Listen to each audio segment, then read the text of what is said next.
welcome back to the channel. I hope that you're doing well.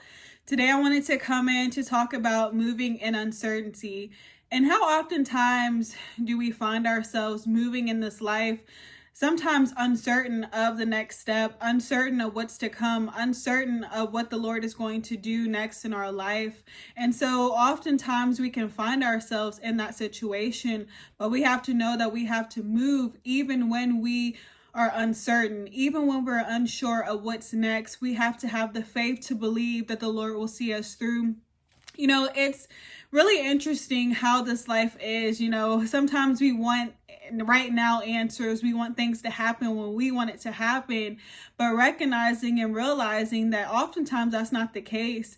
And we have to have faith to believe for a lot of things in this life, and understanding that it is our faith that activates us and gets us to the next level.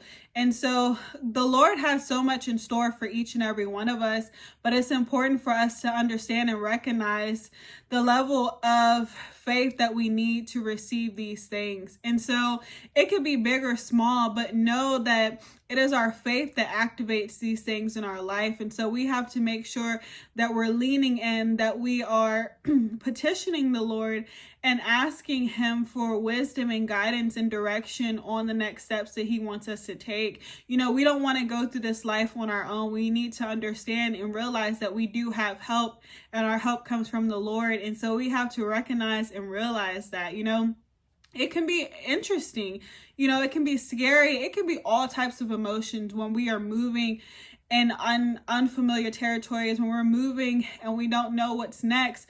But having that faith to believe that with God on your side, you know that He has you. You know that I may not know what's next, but I know that the Lord has me. And so it's important for us to realize that and recognize that. So be encouraged to know that you're not alone, even in the uncertain moments in your life. Know that the Lord is with you. Know that you can lean on Him and call Him in your time of need, and He will answer you. So be encouraged, and I will talk to you guys in the next video.